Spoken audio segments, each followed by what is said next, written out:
नमस्कार, कार्यक्रम डिबेटमा स्वागत छ। यही मङ्सिर 24 गतेदेखि हुने 14औं महाधिवेशनको अन्तिम चटारोमा छ नेपाली कांग्रेस। प्रदेश अधिवेशन सम्पन्न गर्दै गएको कांग्रेसमा केन्द्रीय पदाधिकारीका लागि आकांक्षीहरू खुल्दै गएका छन्। महाधिवेशनमा नीति र विचारमाथि कुनै छलफल नहुने प्रश्न संकेत गरेको कांग्रेसका पदाधिकारीमा को नयाँ अनुहार आउलान् त चासोका साथ हेरिएको छ। पुरानै पुस्ताका नेताहरूको दाबीले पार्टीको मूल नेतृत्वमा नयाँ पुस्ता आगमनको सम्भावना शून्य प्राय छ। महाधिवेशन नजिकिँदै जाँदा यस पार्टीमा गुटहरू भने धेरै देखिएका छन्। कांग्रेस महाधिवेशन किन नेतृत्व चयनमा मात्र केन्द्रित छ? पार्टीको नीति र विचारमा किन चिन्तन हुन छाड्यो? पछिल्लो पटक कांग्रेसभित्र ओझेलमा परेका भनिएका र अहिले उपसभापतिको उम्मेदवारी घोषणा गरेका कांग्रेस नेता महेश आचार्यसँग यिनै विषयवस्तुमा केन्द्रित रहेर कुराकानी गर्दैछौँ। महेशजी, स्वागत छ कार्यक्रममा। धेरै धेरै धन्यवाद निमेशजी। अब 2048 सालमा अर्थ राज्य मन्त्री हुँदै अर्थमन्त्री, कृषि मन्त्री, रक्षा मन्त्री, वन मन्त्री हुँदै राजनीतिको भर्याङ चढिरहेको महेश आचार्यजी एकाएक बिचमा कता हराउनु भयो? किन हराउनु भयो? होइन, म पछिल्लो संविधान सभाको निर्वाचन पछाडि संविधान निर्माणको प्रक्रियामा त म राम्रैसँग चाहिँ संसदीय अभ्यासमा म व्यस्त थिएँ। संविधान निर्माणमा मैले सक्दो योगदान गरेँ। त्यस पछाडिको चुनाव 74को चुनावको पराजय पछाडि म धेरै अब बाहिर म सक्रिय चाहिँ देखिन्न। तर म पार्टीका कार्यक्रमहरूमा, पार्टीका चाहिँ बहसहरूमा जहाँ जति न्यून अधिक जे भए त्यसमा मेरो सहभागिता त निरन्तर छ निमेशजी। तर पहिलाको जस्तो सरकारमा रहँदा, संसदमा रहँदा र धेरै ठुलो परिवर्तनको चाहिँ पृष्ठभूमि तयार गर्दा मेरो सक्रियता, संलग्नता र मेरा भनाइका प्रतिध्वनि जति चाहिँ टाढा टाढा सुनिन्थे त्यो चाहिँ तुलनात्मक रूपमा अहिले चाहिँ कम भएको मात्रै हो। तर म किन कम भयो? पार्टीभित्रको गुटबन्दीको शिकार बन्नुभयो कि कुनै गुटमा नलाग्दाखेरि त्यसको परिणाम भोग्नुभयो कि यस्तो? अब धेरै त्यसका कारणहरू छन्। तपाईँले भनेको जस्तो त्यो पनि एउटा कारण चाहिँ हो। र अलिकति विचारको, नीतिको, कार्यक्रमको, लोकतान्त्रिक मूल्य पद्धतिको रक्षा गर्नका निम्ति अलिक लोकलज्जाको आवरणमा पनि बस्नुपर्ने मूल्य पद्धतिको अलिकति इरोजन हुँदै गएको चाहिँ देखेको चाहिँ छु मैले। र हाम्रो पार्टीको साङ्गठनिक ढाँचामा गुटबन्दीको धमिराको प्रभाव चाहिँ झन्झन तीव्र बन्दै गएको, यसले चाहिँ सङ्गठनको क्षयीकरणलाई अलिकति तीव्र बनाउँछ कि भन्ने चिन्ता मेरो मनमा पनि चाहिँ छ। त्यसैले केही समस्याहरू सङ्गठनसँग विचार, बहस, विषयका चाहिँ उठानहरूमा, राष्ट्रिय मुद्दाहरूमा चाहिँ पार्टीले लिने अग्रसरतामा चाहिँ हामी अलिकति चुकेको चाहिँ बेलामा हाम्रो उपस्थिति, हाम्रा भनाइहरूको प्रतिध्वनि कम भएको जस्तो चाहिँ मलाई आफैलाई पनि लाग्छ। त्यही कारणले पनि, त्यो व्यग्रताका कारणले पनि मैले अहिले आफू उम्मेदवार हुने सन्दर्भमा पार्टीभित्र देखिएका सङ्कटका बारेमा पनि मैले चर्चा गरिराखेको चाहिँ छु। त्यसका केही स्वरूपहरू, लक्षणहरू चाहिँ छन्। तपाईँ उपसभापतिको उम्मेदवार हो, उम्मेदवारी घोषणा गर्नुभयो। एक्ज्याक्टली। उपसभापतिको अरू कार्यकारी पदमा उम्मेदवारी नदिएर उपसभापतिमा दिनुभयो त? अहिले तपाईँ काम गर्न त अरूमा अझ सजिलो हुन्थ्यो, प्रभावकारी भूमिका हुन्थ्यो। मैले चाहिँ कार्यकारी पद चाहिँ तर्फ मेरो रुचि नभएको कारण के हो भने म विचार र नीतिको बहसको चाहिँ अगुवाई गर्न चाहिँ म चाहन्छु। हाम्रो पार्टीको वैधानिक संरचनामा उपसभापतिको नेतृत्वमा नीति, अनुसन्धान, प्रशिक्षणको एउटा केन्द्र चाहिँ छ, जसको चाहिँ एउटा देशव्यापी सञ्जाल पनि हुन्छ, जहाँ पार्टीले राष्ट्रिय अथवा अन्तर्राष्ट्रिय चाहिँ मुद्दाहरूमा धारणा चाहिँ बनाउने, पार्टीको वैचारिक पक्षलाई सुदृढ गर्ने चाहिँ भूमिका निर्वाह गर्न सक्ने, पार्टीका साथीहरूका माझमा प्रशिक्षणका चाहिँ थुप्रै पृष्ठभूमिहरू, भावभूमिहरू तयार गर्न सक्ने जुन जिम्मेवारी चाहिँ छ, म त्यो जिम्मेवारीमा चाहिँ जान चाहन्छु। र तपाईँले प्रारम्भमा पनि सङ्केत गर्नुभयो विचारको पक्ष चाहिँ कमजोर भए। यो हाम्रो पार्टीमा मात्रै म देख्दिनँ। यो चाहिँ हाम्रो डेमोक्रेटिक भ्यालुजको चाहिँ जेनरल इरोजनमा यो स्खलित हुँदै गएको पृष्ठभूमिमा मैले हाम्रो प्रतिस्पर्धी अरू राजनीतिक दलहरूमा पनि व्यक्ति प्रधान विचार चाहिँ र नीति चाहिँ अलिकति पछाडि धकेलिँदै जाने, व्यक्तिको चाहिँ प्रभावमा पार्टीको साङ्गठनिक संरचनाको उदय हुने जुन प्रवृत्ति चाहिँ छ त्यसबाट चाहिँ म चिन्तित चाहिँ छु। त्यसैले म मेरो पार्टीभित्र एउटा बहसलाई स्पार्क गर्न म चाहिँ चाहन्छु, फेरि एकचोटि विचार र नीतिमा बहस केन्द्रित गर्न चाहन्छु र यो मुद्दालाई लिएर चाहिँ मैले उपसभापति पदको उम्मेदवारीको घोषणा गरेँ र मेरो मनमा केन्द्रीय नीति अनुसन्धान तथा प्रशिक्षण प्रतिष्ठानमा बसेर काम गर्ने इच्छाले गर्दा पनि तपाईँले यो पदमा उम्मेदवारी दिनुभयो। यो एउटा चाहिँ साङ्गठनिक चाहिँ मुद्दाहरूमा पनि पार्टीको आइडियोलोजिकल जुन पाटो चाहिँ छ त्यसलाई सबल बनाउनका निम्ति पनि र योसँग जोडिएर आउने केही इमिनेन्ट राष्ट्रिय सङ्कटहरू म देखिराखेको चाहिँ छु निमेशजी। जस्तो तपाईँले सूत्रबद्ध रूपमा मैले भने भनेदेखि पहिलो मेरो चाहिँ चिन्ता के हो भनेदेखि यो कोभिड-19 को चाहिँ महामारीले हाम्रो देशको अर्थतन्त्र र सामाजिक परिदृश्य चाहिँ गम्भीर ढङ्गले क्षतिग्रस्त भएको चाहिँ छ। यसलाई तत्काल एउटा राष्ट्रिय रिकभरीको रणनीतिक कार्ययोजना सबै राजनीतिक दलहरूको साझा प्रयत्नले प्रस्तावित गर्न सकिएन भनेदेखि देशको चाहिँ अर्थव्यवस्थालाई सामाजिक हाम्रो परिदृश्यलाई चाहिँ चाँडै यसलाई रिकभरीको बाटोमा लिएर आउन चाहिँ सङ्कटमा देख्छु। र योसँग जोडिएको अर्को के छ भनेदेखि जलवायु सङ्कटको चाहिँ अत्यन्तै तीव्र दबाव र प्रभाव हाम्रो जस्तो मुलुकमा पर्ने म देख्छु। संसारका थोरै मुलुकहरूमध्ये जलवायु सङ्कटको चाहिँ आघात पर्ने मुलुकहरूमध्ये नेपाल चाहिँ हो। हाम्रो चाहिँ मौसमी चक्रमा भइराखेको परिवर्तन र अझै तीव्र वेगमा हुने परिवर्तन, पानी पर्ने, अतिवृष्टि, अनावृष्टि, भूक्षयको पहिरोको चाहिँ समस्याहरू, हिमताल विस्फोटनका चाहिँ समस्याहरूले चाहिँ गम्भीर सङ्कट चाहिँ निम्त्याउन सक्ने चाहिँ म देख्छु। त्यसैले यो मिडियम टर्म भन्छ नि 5 देखि 7 वर्षको चाहिँ अवधिमा ग्लोबल वार्मिङको चाहिँ इस्यु, क्लाइमेट चेन्जको चाहिँ खतरनाक चाहिँ प्रभाव र दबाव चाहिँ नेपालले भोग्दा हाम्रो अर्थतन्त्र चाहिँ अझै सङ्कटमा पर्छ। अब अर्थतन्त्रको डाइमेन्सन तपाईँले हेर्नुभयो भनेदेखि हाम्रो एक्सपोर्ट सेक्टर चाहिँ अत्यन्तै कमजोर बन्दै गएको चाहिँ छ। हामी चाहिँ आयातको चाहिँ बोझले चाहिँ थिचिँदै गएको चाहिँ छौँ। हाम्रो टुरिज्मको सेक्टर चाहिँ बिस्तारै क्षतिग्रस्त हुँदै गएको चाहिँ छ। हाम्रा उद्योग धन्दा कल कारखानाहरू चाहिँ कम्पिटिटिभ बन्न नसक्ने भयो। हाम्रो चाहिँ लेबरको चाहिँ स्किल र उनीहरूको प्रोडक्टिभिटीले गर्दा कम्पिटिटिभनेस चाहिँ हाम्रो चाहिँ उद्योग धन्दा कल कारखानाको चाहिँ न्यून हुँदै जाँदा एक्सपोर्ट सेक्टर चाहिँ अझै भासिने चाहिँ अवस्था भयो। एकातिर चाहिँ एउटा म्यासिभ इन्भेस्टमेन्ट प्लान जरुरी छ हामीलाई भने अर्कोतर्फ चाहिँ तपाईँलाई देशभित्रको चाहिँ पुँजी परिचालन गर्ने, त्यसबाट चाहिँ अपुग हुँदा विदेशी चाहिँ पुँजीलाई पनि आमन्त्रण गर्न सक्ने नीतिगत सुधारको चाहिँ अग्रसरतामा पनि हामी चुक्दै जान्छौँ कि भन्ने मलाई चिन्ता लागिराखेको चाहिँ छ। अनि यति गहन विचारलाई बुझ्ने मैले महाधिवेशन प्रतिनिधिहरूको अवमूल्यन गर्न खोजेको त होइन, यति गह्रौँ विचारहरूलाई बुझ्ने महाधिवेशन प्रतिनिधिहरू अहिले आउनु भएको छ। उहाँहरूले यो विचारहरूको सम्मान उच्च कदर गर्दै तपाईँहरूलाई जिताउनुहुन्छ आउनुहुन्छ भन्ने मलाई लाग्छ। हेर्नुहोस्, म यसो किन भन्दैछु भनेदेखि अगर कोभिड-19 को महामारीले क्षतिग्रस्त गरेको हाम्रो अर्थतन्त्र र सामाजिक परिवेशलाई रिकभरीको एउटा बहसमा देशको सबैभन्दा पुरानो पार्टीले अग्रसरता लिएन भनेदेखि कसले लिने भन्ने चाहिँ नै मेरो प्रश्न हो। त्यसैले काङ्ग्रेसले यो अग्रसरता लिने र यो काङ्ग्रेसले मात्रै अग्रसरता लिएर चाहिँ पुग्दैन। यसले चाहिँ अन्तर पार्टी संवाद गर्नुपर्ने, पार्टीभन्दा बाहिरका थुप्रै विषय विज्ञहरूलाई चाहिँ यो बहसमा जोड्नुपर्ने आवश्यकता मैले देखेको हुनाले हाम्रो पार्टीको सर्वोच्च निकायमा यो विषयलाई प्रवेश गराइएन भनेदेखि चाहिँ हामीले पनि बेइमानी गरेको चाहिँ ठहर। तर यो विषयले प्रवेश पाउनेवाला छैन, महाधिवेशनमा नीति र विचारमाथि छलफल हुनेवाला छैन।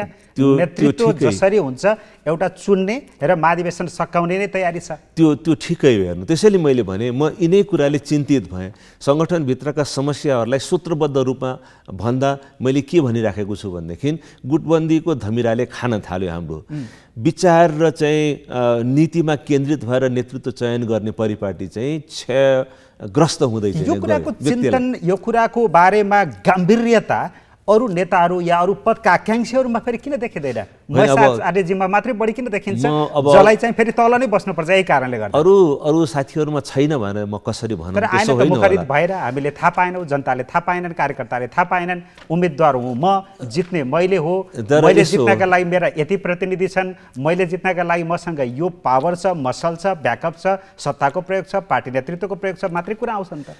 होइन, अब मैले हेर्नु, अब मैले सङ्गठनभित्र देखेका समस्याहरूलाई भनिनँ। जस्तो गुटबन्दीले चाहिँ क्षतिग्रस्त पार्दैछ हाम्रो सङ्गठन तलैदेखि चाहिँ। हामीले निर्वाचनको माध्यमबाट नेतृत्व चयन गर्ने जुन प्रणाली हामीले अवलम्बन गऱ्यौँ यो पनि प्रदूषित हुँदैछ भन्ने मलाई चाहिँ लाग्छ हैन। यसले चाहिँ यति धेरै गुटबन्दीको चाहिँ प्रयोग हुन थाल्यो। केन्द्रदेखि नै तपाईँलाई आफू जित्नका निम्ति क्रियाशील सदस्यताको टुङ्गो लगाउनका निम्ति 10 लाख क्रियाशील सदस्यताको पोको केन्द्रमा ल्याएर हामीले त्यसलाई चाहिँ समाधान गर्ने जुन यत्न गऱ्यौँ, यहाँ चाहिँ अलिकति असहज व्यवस्था चाहिँ भयो, अलिकति बल प्रयोग चाहिँ भयो भन्ने। अनि हाम्रो विधानमा अर्को जुन व्यवस्था चाहिँ छ कि एउटा पदाधिकारीले एउटा कार्यकाल पुरा गरेर अर्को कार्यकाल पनि बस्ने जुन सुविधा चाहिँ छ यसको पनि दुरुपयोग हुन थालेको सङ्केत हामी ठीक छ। म त्यहाँ आउँछु, तपाईँ त्यसको पनि विपक्षमा हुनुहुन्छ, फरक मत राखिराख्नु भएको छ। यहाँनिर तपाईँहरूको गुटको राजनीति यति तिक्त र यति चरम रूपमा अगाडि बढिरहेको छ भन्ने कुराको केही सन्दर्भ म कोट्याउन चाहन्छु। भर्खरै मात्र सम्पन्न प्रदेश 1 को प्रदेश अधिवेशनमा यो बढी नै देखियो कि त्यसमा तपाईँ पनि बसिनु भएको छ, के हो यसको जवाब दिनुहोस्। प्रदेश सभापतिमा संस्थापन पक्षधर भनिने है, बाहिर सुनिएको त के हो तपाईँहरू नै जान्नुहोस्। उद्धव थापाले 2 मतले जित्दा विराटनगरमै भएर पनि तपाईँ शेखर कोइरालाजी, सुजाता कोइरालाजी र बलबहादुर केसीले अर्का उम्मेदवार गुरु घिमिरेजीलाई भोट दिनु भएन अथवा त्यो अधिवेशनमा गएर मतदानको प्रयोग नै गर्नु भएन, जसले गर्दा नतिजा बडो अनएक्सपेक्टेड हो, यो बडो आश्चर्यजनक नतिजा आयो। निमेश, यो चाहिँ बडो एउटा दुःखद संयोग चाहिँ भएकै हो। मलाई अफसोस छ, म चाहिँ मतदानमा सहभागी हुन चाहिँ सकिनँ। किन सहभागी हुनु भएन? यो चाहिँ आज कार्यकर्ताले यो जवाब खोजिरहेका छन्। उद्घाटन पछि हामी सबै चाहिँ के अनुमानमा हाम्रो ध्यान केन्द्रित थियो भनेदेखि घोषित चाहिँ हाम्रो कार्यक्रम के थियो भनेदेखि 8 बजेदेखि 18 गते 8 बजेदेखि चाहिँ मतदान हुन्छ भन्ने हामी सबैलाई चाहिँ अनुमान चाहिँ थियो र बिहान चाहिँ मतदान सकेर काठमाडौँ फर्किन सकिन्छ भन्ने चाहिँ सम्भावनामा चाहिँ मैले दिउँसोको चाहिँ मेरो टिकट चाहिँ थियो काठमाडौँ फर्कने। 8 बजे म मतदान केन्द्रमा जाँदा मतदान चाहिँ प्राविधिक चाहिँ केही समस्याहरू चाहिँ आइराखे, मतपत्र चाहिँ फेरि छाप्नुपर्ने परिस्थिति भएर चाहिँ 8 घण्टा पछाडि चाहिँ मतदान सुरु हुने परिस्थिति हुँदा म मतदानमा उपस्थित हुन सकिनँ र परिणाम चाहिँ जसरी अहिले चाहिँ आयो यो दुःखद चाहिँ प्रसङ्ग चाहिँ भयो र यसले चाहिँ हामी सबैलाई यो गल्ती भयो हामीलाई निश्चित रूपमा यो चाहिँ त्रुटि चाहिँ भयो, गल्ती चाहिँ भयो। किनभने त्यस्तो देखियो भने कार्यकर्ताहरूले तपाईँ नेताहरूलाई जिताउनका लागि वर्षौँ मेहनत गर्नुहुन्छ, परिआयो भने टाउका फुटाउनुहुन्छ, परिआयो भने आफ्नो ज्यानको आहुति दिनुहुन्छ, तर तिनै कार्यकर्ता तपाईँहरूदेखि तलका हो नि त, उहाँहरू तल्लो स्तरका नेता भए पनि तपाईँहरूका कार्यकर्ता नै हो, उहाँहरूलाई जिताउनु पर्दा, उहाँहरूलाई मत हाल्नु पर्दा तपाईँहरूको यो नेग्लिजेन्सी चाहिँ अलि असुहाउँदो होइन। यो मैले अघि पनि भने यो अलिकति चाहिँ दुःखद भयो, यो प्रसङ्ग चाहिँ अलिकति दुःखद भयो अहिलेको परिणामलाई चाहिँ हेर्दा। त्यसैले यो त्रुटिका लागि यसबाट पुगेको चाहिँ आघातका निम्ति हामीले क्षमा माग्नुको विकल्प चाहिँ म देख्दिनँ। तपाईले आफू पक्षका प्रतिनिधिलाई पनि जानु पर्दैन भन्ने खालको कुरा पनि गर्नुभएको थियो र त्यो त गलत हो, त्यो त गलत हो। त्यो चाहिँ अब अहिले परिणाम पछाडि चाहिँ साथीहरूले चाहिँ तिक्ततापूर्ण टिप्पणी गर्नुभएको त्यसमा म कुनै सत्यता चाहिँ म देख्दिनँ। तर जुन संयोग चाहिँ भयो यो चाहिँ दुःखद चाहिँ भयो र यसका प्रति चाहिँ म चाहिँ गहिरो दुःख पनि प्रकट चाहिँ गर्दछु। योसँग जोडिएर चाहिँ मेरो चाहिँ भनाइ के हो भनेदेखि गुटगत आँखाले मात्रै म आउँछु त्यहाँनिर, तर म एउटा सानो मात्रै प्रश्न के जोड्छु र यो प्रकरणलाई सकाउँछु भने तपाईँहरू उम्मेदवार भएका बेलामा तपाईँका पक्षमा भनिएका प्रतिनिधिहरूले त्यसै गरेर भोट नहालेको भए त सायद उनीहरूलाई कारबाही नै हुन्थ्यो होला, होइन होला? त्यस्तो कतिपय कारणहरूले चाहिँ तपाईँलाई जस्तो मैले भने मेरो अनुमानमा चाहिँ त्रुटि चाहिँ भयो होइन। म बिहान चाहिँ मतदान गरेर काठमाडौँ फर्कन सक्छु भन्ने चाहिँ तयारीमा चाहिँ थिएँ। 8 बजेको ठाउँमा मतदान चाहिँ तपाईँलाई झन्डै 3 बजे पछाडि धकेलिएपछि मैले मतदान गर्न नसकेको चाहिँ परिस्थिति हो। त्यसकारण त्यो पाटोको चाहिँ दुःखद पक्षलाई मैले क्षमा मागिसकेँ। अब त्यो कुरा तपाईँले क्लियर गरिसक्नु, गल्ती भयो भन्नु सक्नु भएको छ, अब त्यसलाई धेरै नतन्काउँ। कांग्रेसमा नेतृत्वमा पुस्तान्तरणको कुरा त उठेको छ, भित्रबाट भन्दा पनि बाहिरबाट आम समर्थक जनताले के भनिरहेका छन् भने त्यो पुरानो पुस्ताले चाहिँ अब पार्टीहरू हाँक्न सक्दैन, कांग्रेस मात्रै होइन अरू दलमा पनि छ। 30-35 वर्षदेखि 30 वर्ष अगाडि जन्मिँदाखेरि त्यो बच्चाको पालामा पार्टीको सभापति जो थियो उसले रेडियो टेलिभिजनमा सुन्ने प्रधानमन्त्रीको नाम जुन थियो, अहिले 30 वर्षको हुँदा पनि त्यही सुनिरहेर पनि वाक्क दिक्क भएर होला। पुस्तान्तरणको कुरा चाहिँ कांग्रेसमा त अहिले त लगभग मूल नेतृत्वमा त असम्भव जस्तो देखिएको छ, तर राप्रपाले त्यही कुरा गरेर देखाइदियो के। तपाईहरूले भन्ने गरेको पुरानो विचार बोकेको पार्टीले नयाँ नेतृत्व ल्यायो, नयाँ विचार बोकेका भनिएका पार्टीले चाहिँ उही पुरानो नेतृत्वलाई दोहोऱ्याउँदैछन्। राप्रपाबाट कांग्रेसले केही सिक्ने दबाब महसुस गर्यो त्यस्तो? हेर्नु, अब हरेक राजनीतिक पार्टीको आफ्नो चाहिँ संरचना हुन्छ र नेतृत्व चयन गर्ने आफ्ना दबाब अथवा चाहिँ आकर्षण विकर्षणका कुराहरू चाहिँ हुन्छन्। हामीले हरेक राजनीतिक पार्टीसँग चाहिँ आफूलाई तुलना गर्नुपर्ने चाहिँ म ठान्दिनँ। तर सत्य चाहिँ के हो भनेदेखि तपाईँले भनेको जस्तो नयाँ नेतृत्वको चाहिँ खोजी, नयाँ पुस्ताका साथीहरूलाई नेतृत्वमा पुर्याउने चाहिँ स्वाभाविक चाहिँ एउटा बाटोमा गतिरोध उत्पन्न चाहिँ गर्नु हुँदैन भन्ने कुरा चाहिँ सत्य हो।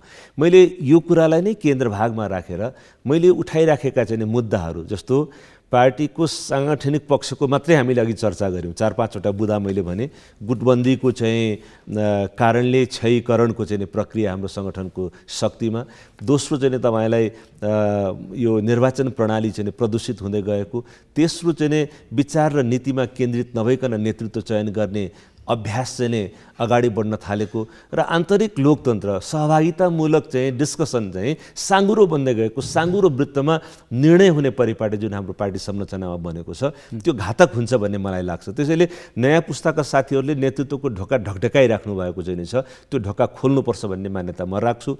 योसँग जोडिएको अर्को पाटो म मुलुकका केही गम्भीर राष्ट्रिय सङ्कटको बारेमा म बहसमा ल्याउन खोजिराखेको छु। केही विषय 3टा कुरा म तपाईँसँग सेयर गर्न चाहन्छु आज निमेशजी।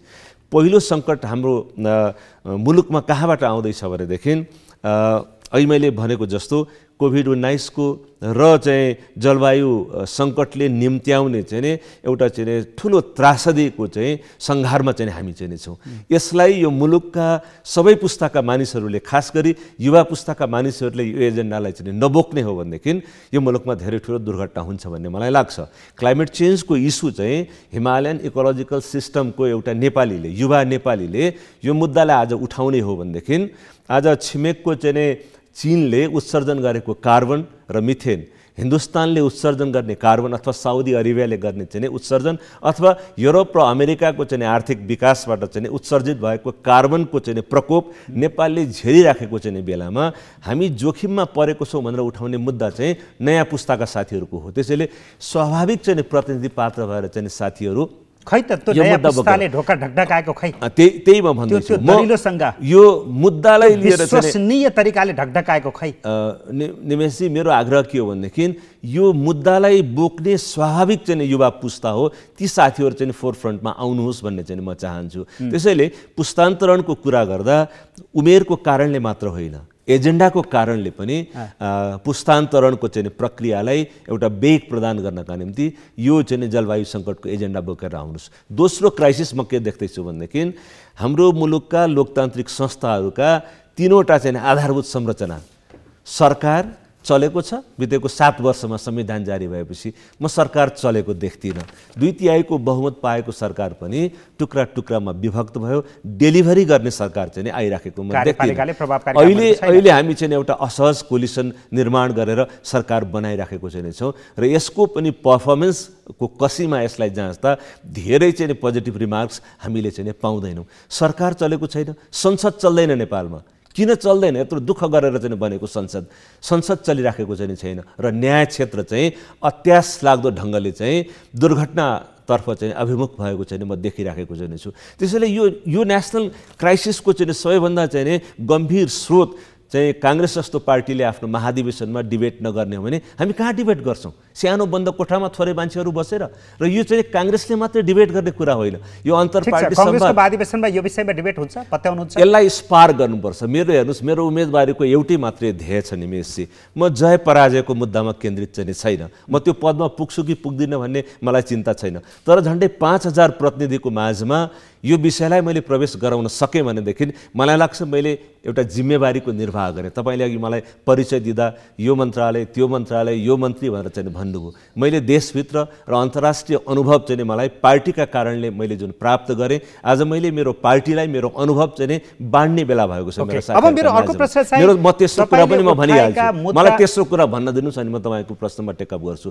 म अर्को गम्भीर क्राइसिस देख्दैछु निमेषजी नेपालको राजनीतिमा, नेपालको अस्तित्वसँग जोडेर आउने। त्यो भएर चाहिँ हाम्रो परराष्ट्र सम्बन्धमा देखिएको चाहिँ अथवा देखिन सक्ने असन्तुलन, एकातिर चीन र हिन्दुस्तानको बीचको बढ्दो सैन्य तनावले हामीलाई जोखिममा पार्दैछ भनेदेखि हामी अन्तर्राष्ट्रिय शक्ति केन्द्रहरूको दबाव चापमा पनि नेपालले आफ्नो स्वतन्त्र अन्तर्राष्ट्रिय सम्बन्ध र परिचयलाई चाहिँ राख्ने कुरामा हामी चुक्छौँ कि भन्ने मलाई डर लाग्न थाल्यो। किनभने इन्स्टिट्युसनल चाहिँ एउटा क्यापासिटीमा सम्भावनामा चाहिँ हामी हाम्रा चाहिँ अन्तर्राष्ट्रिय सम्बन्धलाई परिभाषित गर्नुको साटो व्यक्तिको चाहिँ रुझान र झुकावमा चाहिँ अन्तर्राष्ट्रिय सम्बन्धलाई प्रधानमन्त्री पछि परिभाषित गर्ने प्रयत्न गर्दैछ।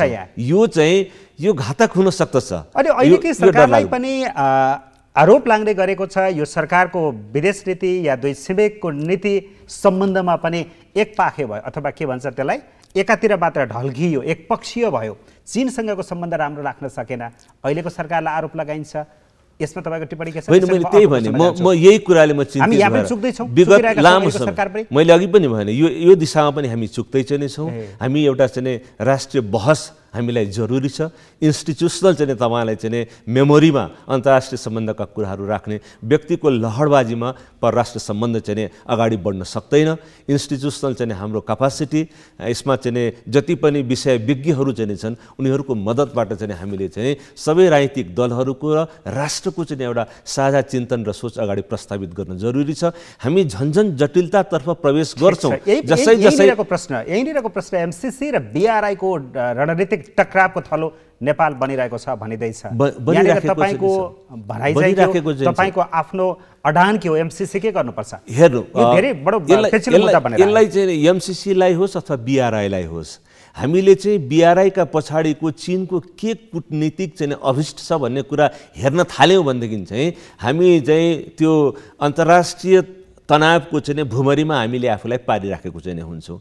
बीआरआईबाट आउन सक्ने प्रोजेक्ट को चाहिँ नेपालमा उपयोगिता के हो, त्यसलाई उपयोग गर्दा हामी चाहिँ कुनै गठबन्धनतर्फ ढल्किन्छौँ कि ढल्किँदैनौँ भन्ने हेर्ने कुरामा मात्रै हाम्रो ध्यान केन्द्रित हुनुपर्दछ। हाम्रो विकास प्रक्रियालाई चाहिँ मद्दत गर्नका निम्ति, रेलवे नेटवर्क चाहिँ बनाउनका निम्ति, बाटो बनाउनका निम्ति, बिजुलीको ट्रान्समिसन लाइन बनाएर चाहिँ तिब्बतसम्म चाहिँ एउटा हाम्रो संरचना बनाउनका निम्ति सहयोगी हुन्छ भनेदेखि नेपालले त्यसलाई चाहिँ लिनका निम्ति हिचकिचाउनु पर्ने कारण चाहिँ म देख्दिनँ। त्यस्तै अमेरिकाको वैदेशिक नीतिका पछाडि के उसको ध्येय छ, कम्युनिजमलाई कन्टेन गर्ने उसको ध्येय, उसले एसिया प्रशान्त क्षेत्रमा अस्ट्रेलियासँग, जापानसँग, कोरियासँग अथवा चाहिँ फिलिपिन्ससँग, ताइवानसँग मिलेर बनाएको चाहिँ नन नाटो एलायन्सका पछाडिको उसको ध्येय र रणनीति के हो भन्ने कुरामा चाहिँ चिन्तित भएर चाहिँ हामीहरूले चाहिँ त्यो बहसमा चाहिँ सहभागी हुन थाल्यौँ भनेदेखि हामी गन्जागोलमा चाहिँ फस्छौँ। हामी अमेरिकाले दिने सहयोगमा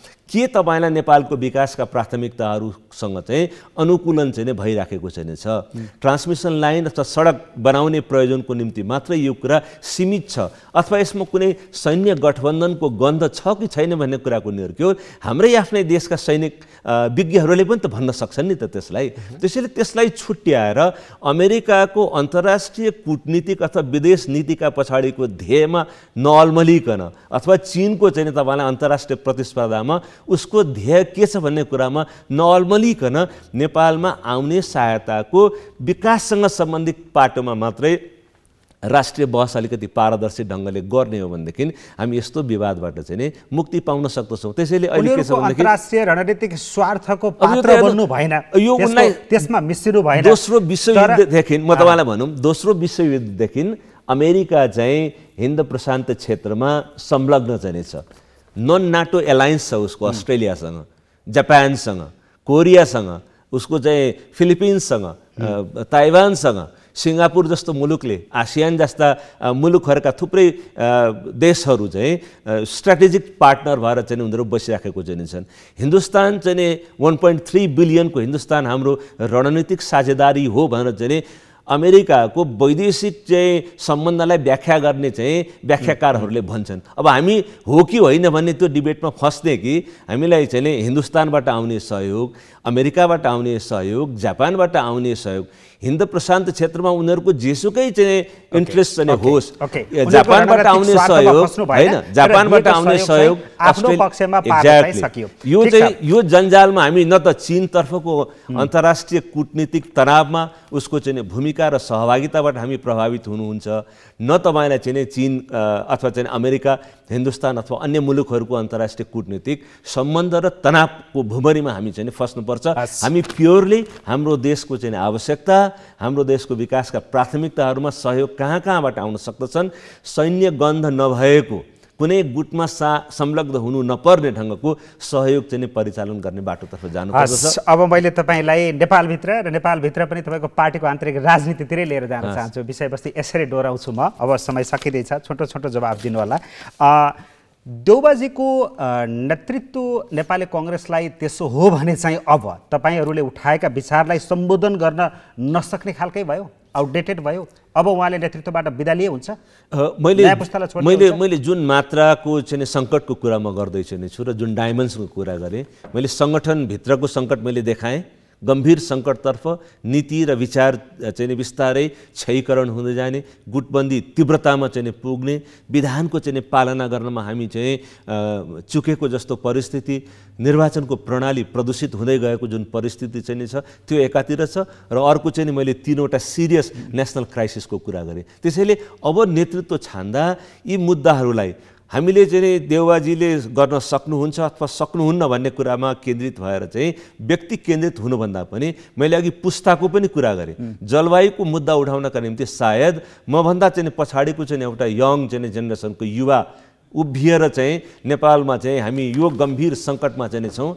हाम्रा कारणले उत्सर्जित भएको लागि को होला त? सभापतिको उम्मेदवार नयाँ पुस्ताबाट त्यसलाई व्यक्तिको रूपमा व्यक्तिमा पनि नजाउँ, तर मूल नेतृत्वको प्रतिस्पर्धाको लागि त नयाँ पुस्ताको उम्मेदवार त देखिएन नि। नयाँ विचार तलका पदाधिकारीहरूमा चाहिँ उम्मेदवारी पर्यो, तर सभापतिमा त उही पुरानो पुस्ता छ। अब हेरौँ, अझै पनि चर्चामा चाहिँ साथीहरू पुरानै पुस्ताका तर त्यो जिम्मेवारी नसम्हालेका साथीहरू पनि हुनुहुन्छ होइन। पुस्तालाई उमेरसँग मात्रै जोडेर हेर्ने अथवा चाहिँ कार्यकारी अधिकारको प्रयोग गर्न पाएका नपाएका साथीहरूको चाहिँ वर्गीकरण गर्ने, नयाँ पुस्ताका साथीहरू चाहिँ कार्यकारी अधिकारमा पनि आउँदै गरेको पृष्ठभूमि चाहिँ छ। त्यसैले यो चाहिँ हामी यस्तो मोडमा आइपुगेका चाहिँ छौँ, राष्ट्रका सामु देखिएका चुनौती र मुद्दाहरूलाई निर्वहन गर्नका निम्ति एउटा कल्पनाशील चाहिँ नेतृत्वको खोजी गरिराखेको बेलामा नयाँ पुस्ताका साथीहरू पनि र पुरानो जिम्मेवारी नपाएका साथीहरू, तपाईँले अनटेस्टेड साथीहरू पनि आउन सक्ने सम्भावनाको सङ्घारमा चाहिँ हामी चाहिँ छौँ। व्यक्तिका रूपमा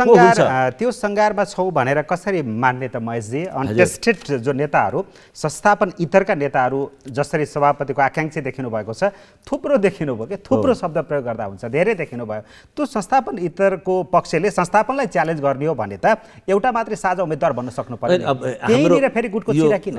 निमेशजी, तपाईँको प्रश्न चाहिँ के कुराले प्रभावित छ भने हामी केवल काङ्ग्रेसमा 2टा गुटको वर्गीकरणलाई मात्रै हामी हेरिराखेको चाहिँ छौँ। तपाईँले प्रश्न गर्दा पनि मलाई कि त संस्थापन भन्नुहुन्छ कि त संस्थापन इतरको भन्नुहुन्छ। प्रश्न त्यहाँ मात्रै चाहिँ छैन, धेरै विकल्प होइन। वर्गीकरण गर्दा त्यस्तो देखियो होला, तर व्यक्तिको रूपमा म चाहिँ अहिले बहसमा आउनुभएका थुप्रै साथीहरू आफ्ना क्षमता, आफ्ना कल्पनाशीलताका, पृथकताका चरित्रसहित आउँदै हुनुहुन्छ भन्ने चाहिँ म मान्छु। त्यसैले चाहिँ हामी यसलाई चाहिँ 2टा समूहबाट आइराखेका साथीहरू नभनौँ न, थुप्रै साथीहरू चाहिँ संस्थापन भनिने समूहबाट पनि साथीहरू चाहिँ आफूलाई अगाडि सार्दै हुनुहुन्छ र तपाईँको शब्दलाई प्रयोग गर्दा संस्थापन इतरबाट पनि साथीहरू आउँदै हुनुहुन्छ। तर म चाहिँ यसलाई कसरी हेर्छु भनेदेखि धेरै साथीहरूको व्यग्रताको त्यो प्रतिबिम्ब हो। म गएर चाहिँ केही पृथक गर्छु, म गएर केही नयाँ इनिसिएटिभ ल्याउँछु भन्ने चाहिँ कुरा हो। मेरो अर्को प्रश्नको उत्तरले यो कुराको अझ पूर्ण उत्तर आउन सक्छ। त्यसो भने सभापतिको प्रतिस्पर्धामा चाहिँ दुई वा दुईभन्दा बढी आकाङ्क्षीहरू देखिने सम्भावना बढ्यो? अहिले देखिने त्यस्तै चाहिँ छ। अहिले धेरै साथीहरू प्रतिस्पर्धामा सभापतिको पदमा देखिनुहुन्छ, अरू पदहरूमा पनि देखिनुहुन्छ।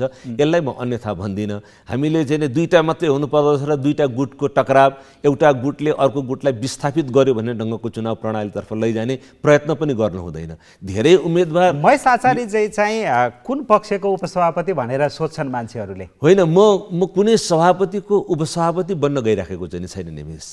म उपसभापति विचार अनुसन्धान नीतिको चाहिँ त्यो प्रतिष्ठानमा म जान चाहन्छु।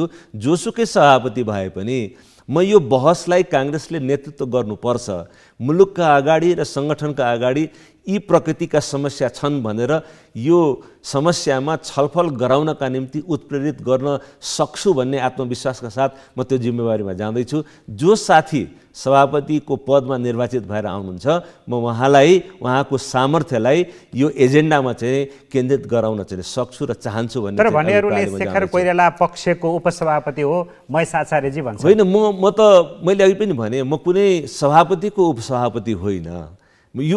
यो विधानले चाहिँ परिभाषित गरेको जिम्मेवारी हेर्नु हो भनेदेखि उपसभापतिको पद कार्यकारी पद होइन।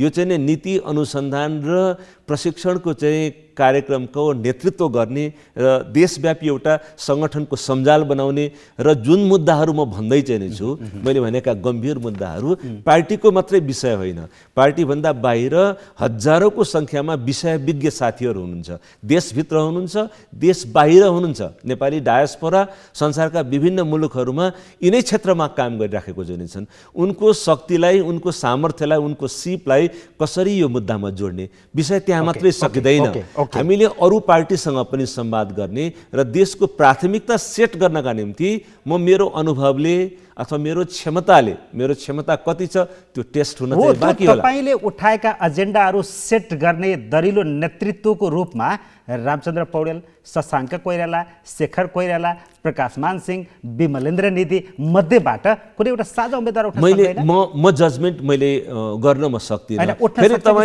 तपाईँको प्रश्नमा फेरि अन्तर्निहित चाहिँ एउटा समस्या म के देखिरहेको छु भनेदेखि घुमिफेरि हामी सबैको अपेक्षा के छ भनेदेखि दुईटा गुटको मात्रै प्रतिस्पर्धा होस्, दुईजनाको बिचमा मात्रै प्रतिस्पर्धा होस् भन्ने हामीले पूर्व निर्धारित एउटा चाहिँ मनोभावना राखेको चाहिँ छौँ कि के फरक पर्छ अगर एकभन्दा धेरै उम्मेदवार हुनुभयो भनेदेखि। धेरै नेताहरूले चाहिँ आफूलाई म वैकल्पिक चाहिँ नेताको रूपमा आफूलाई प्रस्तावित गर्छु भनेर चाहिँ आउँदा क्षति हुने त म केही पनि देख्दिनँ। तर प्रदेशका चुनावहरू या तलको चुनावहरू हेर्दाखेरि त त्यस्तै छनक आयो। एकातिर देउबा पक्षीय प्यानल उठ्छ, अर्कोतिर पौडेल पक्षीय प्यानल भनेर देखिन्छ। कतिपय ठाउँमा धेरै त देखिएन नि त। होइन, कतिपय ठाउँमा दुईभन्दा बढी चाहिँ उम्मेदवारहरू पनि हुनुभयो। मैले भने नि हाम्रो यो समस्या छ र त्यसको प्रतिबिम्ब हो। मैले गुटको चाहिँ गुटको समस्या हाम्रो पार्टीमा छैन भनेर त मैले भनिनँ। यो चाहिँ तपाईँलाई के छ भने नेताहरूको नामसँग जोडिएर गुटहरू बने, घटनाहरूसँग जोडिएर गुटहरू चाहिँ बने। अहिले चाहिँ तपाईँलाई चाहिँ प्रतिस्पर्धामा चाहिँ आफ्नो समूहको वर्चस्वलाई निरन्तरता दिने प्रयोजनको निम्ति गुटहरू चाहिँ बने। हाम्रो निर्वाचन प्रणाली जस्तो चाहिँ छ तलैदेखि क्रियाशील सदस्यता वितरण आफू अनुकूल बनाएर चाहिँ प्रतिनिधिहरू आफू अनुकूल छानेर ल्याउने जस्तो प्रणालीमा हामी आज चाहिँ प्रवेश गरेका चाहिँ छौँ। यो प्रदूषित बन्दै चाहिँ छ। यसबाट गुटबन्दीको चाहिँ तपाईँलाई जुन संरचना चाहिँ छ त्यो झन् कठोर र जटिल बन्दै छ। प्रतिनिधि चयनको कुरा चाहिँ आन्तरिक प्रतिस्पर्धा र आन्तरिक लोकतन्त्रको त्यो ब्युटी चाहिँ कांग्रेसले देखाइरहेको छ के बचाइरहेको छ। अरु पार्टी भन्दा कांग्रेस त्यहाँनिर फरक छ। त्यहाँ चाहिँ हामी फरक छौं। प्रतिस्पर्धा गरेको छ। नयाँ अनुहार पनि आएका छन्। हामीले बाहिरबाट हेर्दा र अरु पार्टीले हेर्दाखेरि पनि अन्त छैन नि त। यो कुरा कांग्रेसले त जीवन्त राखेको छ। त्यसो भने समस्या त्यहाँनिर तल तपाईले अघि भनेको केन्द्रले हस्तक्षेप गर्ने कुरा त अर्को कुरा भयो। त्यो बाहेक अरु प्रतिनिधि चयनमा पनि समस्या छ। अरु पार्टी भन्दा हामी चाहिँ आन्तरिक निर्वाचन गर्ने कुरामा पारदर्शिताको कुरामा चाहिँ हामी अगाडि छौं निश्चित रूपमा। तर अझै केही समस्याहरू चाहिँ छन् यो प्रणालीभित्र। जस्तो निर्वाचन प्रदूषित भयो भनेर जुन मैले भने गुटबन्दीका चाहिँ कारण पारदर्शी ढङ्गले चाहिँ छलफलहरू नहुने निर्वाचनको चाहिँ मूल उद्देश्य जुन हो नि विभिन्न जिल्लामा त ठुलो विवाद भयो। अझै पनि ती विवादहरूलाई हेरेर त्यहाँ भएका समस्याका अरू कारणहरू अरू समस्याहरू के छन्? होइन, यसको पृष्ठभूमिमा त्यही कुरा छ, अहिले मैले भनिराखेकै कुरा चाहिँ छ। विचार र चाहिँ नीतिमा आधारित भएर नेतृत्व चयन गर्ने, विचारको वैविध्यको बीचको चाहिँ छनौट गर्ने निर्वाचनको जुन सुन्दर पक्ष हो नि, त्यो चाहिँ प्रदूषित भयो। कार्यकर्ताहरू अगाडि आउन पाएनन्। हो, विचारमा बहस भएर विचार बोकेका मान्छेहरूको छनौट गर्ने भन्दा पनि विचार सिचार जेसुकै होस्, व्यापारी गुटमा व्यापारी, ठेकेदार, पैसाको चाहिँ बलको चाहिँ प्रयोग चाहिँ आयो र हेल्दी नेतृत्वको चाहिँ सक्षम चाहिँ नयाँ पुस्ताको चाहिँ मानिसहरूको चाहिँ खोजी, निर्वाचनले गर्नुपर्ने सक्षम नेतृत्वको खोजी हैन, र चाहिँ मतमतान्तर भएका विषयहरूमा चाहिँ निरूपण गरिदिएर एउटा विचारको चाहिँ एउटा मतको चाहिँ चयन गर्ने, यो प्रणाली नै प्रदूषित भयो। त्यसैले निर्वाचनबाट हामीले प्राप्त गर्ने चाहिँ जुन साङ्गठनिक ऊर्जा हो त्यो पनि क्षतिग्रस्त हो। यसमा तपाईँहरूको चिन्ता छ, यसलाई सुधार्नुपर्छ भन्ने अर्को चिन्ता यहाँ थप्नुभयो तपाईँले। र अर्को प्रश्न फेरि माथिसम्म उठ्दा के उठिरहेको छ भने, जस्तो नेतृत्वमा पुग्नका लागि चाहिँ पुरानो पारिवारिक लिगेसीका आधारमा नेतृत्वको दावी गर्ने शैली चाहिँ कस्तो हो, यो चाहिँ ठिक भएन भन्ने अर्को थरीको विश्लेषण छ। तपाईँको बुझाइ चाहिँ के हो? फेरि होइन, म फलानु परिवारको हुँ भन्दैमा चाहिँ पारिवारिक राजनीतिको लिगास अब हामी कहाँ यो कुरा चाहिँ नि उठ्ने गरेको चाहिँ छ होइन, यो एउटा चाहिँ पक्ष रह्यो। कोइराला परिवार, निधि परिवार, सिंह परिवार नेताको नामसँग जोडिएर चाहिँ त्यो लिगासीको कुरा चाहिँ उठिराखेको चाहिँ यो स्वाको छ कि छैन? उहाँहरूको योग्यता, उहाँको क्षमताले यो दाबी गर्न उचित हो कि होइन? होइन, अब यो चाहिँ यो मुद्दा पनि चाहिँ तपाईँलाई टेस्टेड हुन चाहिँ गइराखेको चाहिँ छ साथीहरूको चाहिँ माझमा होइन। तर यो एउटा फ्याक्टर चाहिँ निश्चित रूपमा चाहिँ रह्यो। तर योसँग जोडेर चाहिँ म के भनौँ भने पहिला पनि भयो, योसँग जोडेर म अब यो चाहिँ त झन् प्रकट रूपमा भयो नि त। थुप्रै नेताको चाहिँ लिगासीलाई प्रतिनिधित्व गर्ने साथीहरू अहिले एकअर्कासँग प्रतिस्पर्धामा चाहिँ हुने परिस्थिति बनिराखेको चाहिँ छ। त्यसैले प्रश्न चाहिँ के हो भनेदेखि एकातिर लेगासीको कुरा पनि फ्याक्टर पनि होला, तर साथीहरूले हेर्ने कुरा चाहिँ अघि मैले भनेको जस्तो चाहिँ गम्भीर मुलुकका सामु उत्पन्न भएका मुद्दाहरूलाई निरूपण गर्ने क्षमताको कसीमा चाहिँ नेतृत्वको चयन गर्ने कुराले प्राथमिकता पाउनुपर्छ भन्ने चाहिँ मेरो मान्यता हो। र साथीहरूलाई चाहिँ म यो दिशातर्फ चाहिँ अभिमुख गराउने चेष्टा चाहिँ मैले गर्ने हो। त्यसैले मेरो उम्मेदवारीको औचित्य नै यही कुरामा चाहिँ छ कि हामी साँगुरो वृत्तमा नअल्मलियौँ। चुनाव गर्दा व्यक्तिको अनुहार हेरेर लिगासीलाई हेरेर निर्वाचन गर्ने भन्दा पनि सङ्कटमा देश पर्न आँट्यो, यी मुद्दाहरूलाई सङ्कटका चाहिँ स्रोतहरूलाई निरूपण गर्ने सामर्थ्य भएको चाहिँ एउटा कल्पनाशील नेतृत्वको खोजीको एजेन्डालाई चाहिँ केन्द्रमा राखेर काङ्ग्रेसले चाहिँ नेतृत्व चयन गर्नुपर्छ भन्ने कुरा। अब अलिकन अझै अगाडि जाऊ। काङ्ग्रेसले सहमहामन्त्री 8 जना राखेको छ, यो ठिक हो कि नेता व्यवस्थापनको लागि मात्रै पद बढाइयो?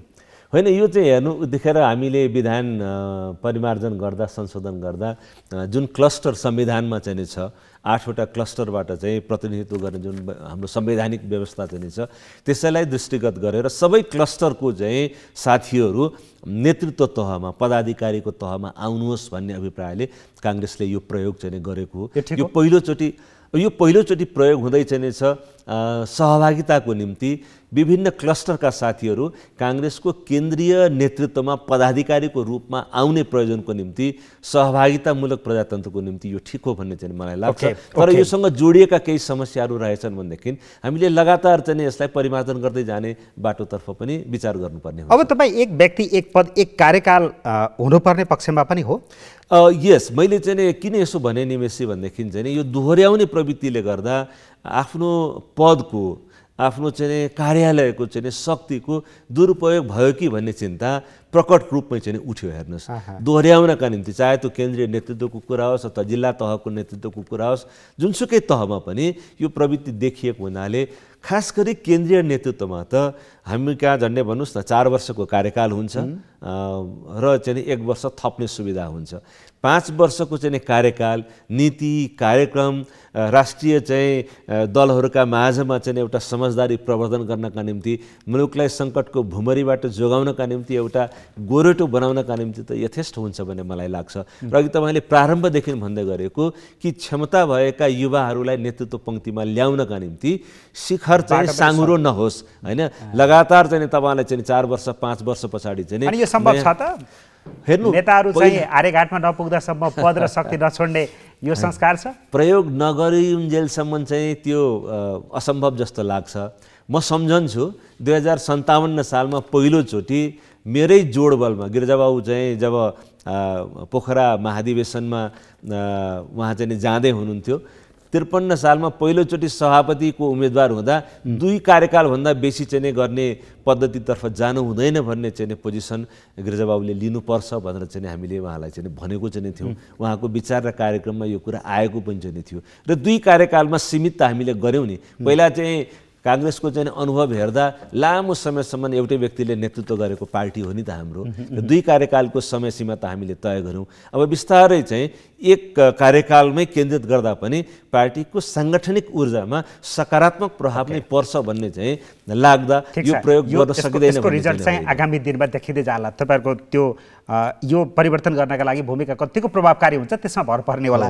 र केन्द्रीय कार्य समिति पनि प्रभावकारी तपाईँहरूको बन्न सकेन। पदाधिकारीको एउटा वृत्तले केन्द्रीय कार्यकारी समितिको अधिकार पनि हाइज्याक गरिदियो। मेरो गम्भीर चिन्ता, मैले भने काङ्ग्रेसको आन्तरिक लोकतन्त्रको क्षयीकरण चाहिँ यही कारणले भयो। विधानले चाहिँ केन्द्रीय कार्य समितिलाई चाहिँ पार्टीको चाहिँ कार्यकारी निर्णय गर्ने चाहिँ सर्वोच्च निकाय मान्छ। यद्यपि सर्वोच्च निकाय भनेर विधानले महाधिवेशनलाई भने पनि कार्यकारी अधिकारको प्रयोग त सेन्ट्रल कमिटीले चाहिँ गर्ने हो।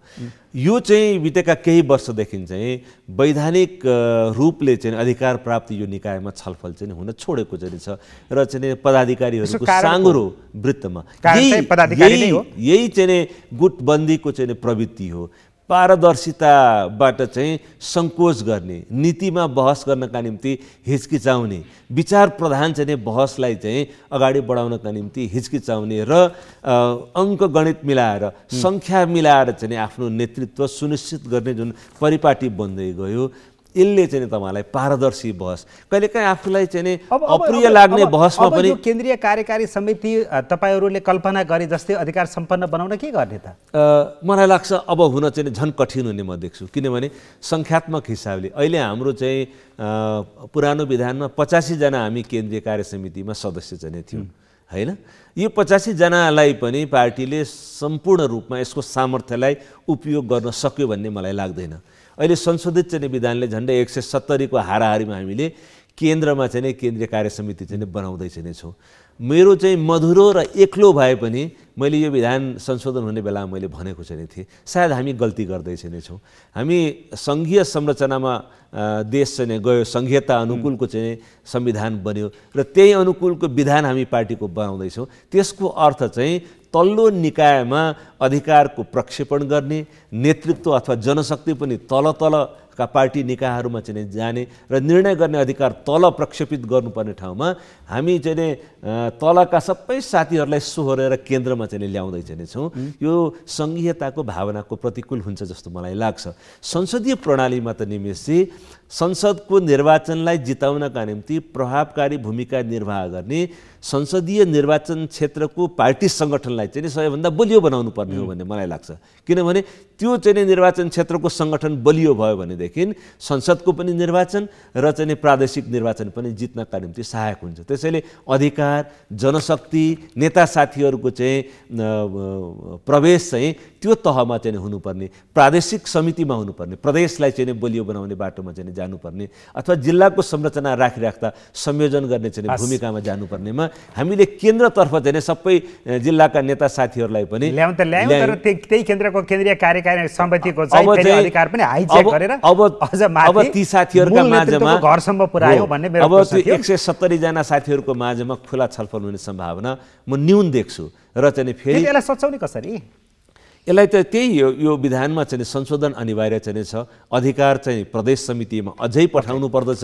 जिल्ला र चाहिँ संसदीय निर्वाचन क्षेत्रका चाहिँ समितिहरूमा अधिकार चाहिँ केन्द्रित गर्नुपर्छ, तिनलाई बलियो बनाउनु पर्दछ। सरकार बन्ने कि नबन्ने भन्ने कुराको निर्णय चाहिँ त्यो सङ्गठनको बलमा, सामर्थ्यमा चाहिँ आधारित हुन्छ। एकदमै हामी अन्त्यतिर आइसक्यौँ कार्यक्रमको। अब मेरो अन्तिमतिरको प्रश्न के भने, तपाईँले अघि उठाएका विचार, तपाईँले अघि राखेका महत्त्वपूर्ण राष्ट्रिय एजेन्डा र राष्ट्रले भोग्ने आसन्न सङ्कटहरूको कुरा त एकातिर तपाईँले उठाइरहनु भएको छ कङ्ग्रेसभित्र, यी सबै नेता र मूल नेतृत्वले त्यति बुझे जस्तो र उठाए जस्तो देखिँदैन। जबसम्म मुखरित हुँदैन तबसम्म त पत्याउने कुरा पनि भएन।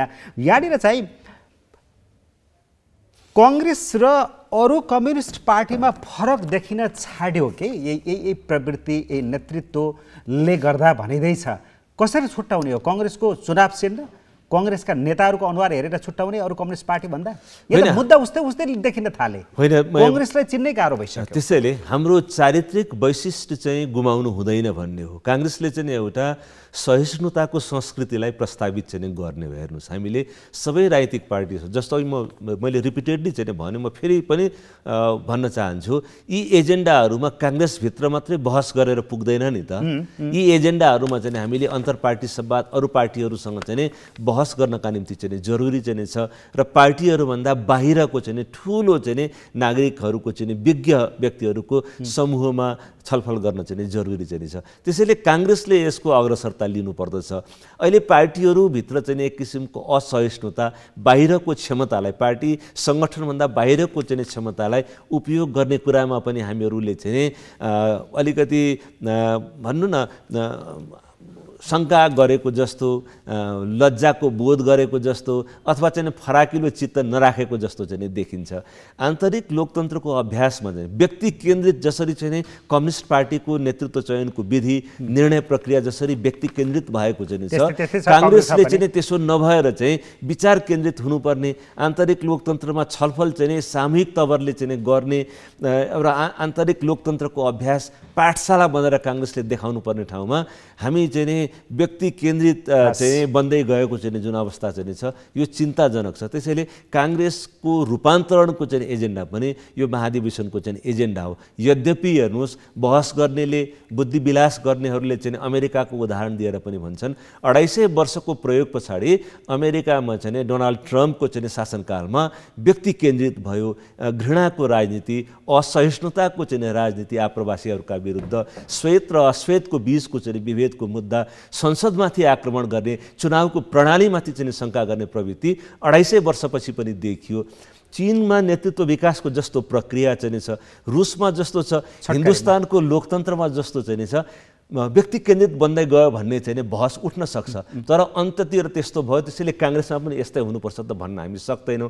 हामीले चाहिँ विचार केन्द्रित बनाउनु पर्यो, नीति केन्द्रित बनाउनु पर्यो, सहभागितामूलक चाहिँ ठिक छ, त्यो बनाउनु पर्यो भन्ने एकातिर थियो। अहिलेसम्म नभएका कारणले अरू दलहरूभन्दा फरक कसरी हो त कांग्रेस? के फरक हो भन्ने मेरो प्रश्न थियो। चारित्रिक वैशिष्ट्यले चाहिँ हामीले अब यसरी फरक देखिनुपर्छ भन्ने तपाईको कुरा आयो। अन्तिममा मेरो एकदमै छोटो जवाफ मात्रै चाहन्छु। कांग्रेसको नेतृत्व देउबाजीले जसरी गरिरहनु भएको छ, यहाँनिर के भनिएको छ भने देउबाजीले जसरी हुन्छ पार्टीलाई मिलाएर त लिएर जानुभयो, असन्तुष्टि यति चर्केर जान दिनु भएन कि पार्टी फुटाउने हदसम्म जान त दिनु भएन। त्यो त ठिकै गर्नुभयो नि।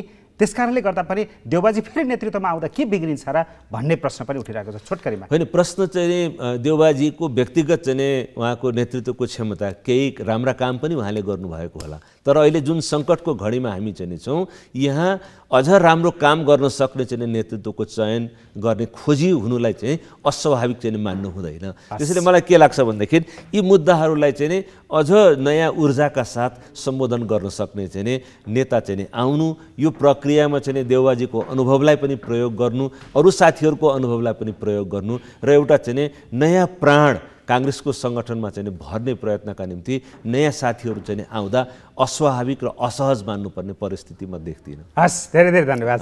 धेरै धेरै धन्यवाद निमेशजी। जय नेपाल।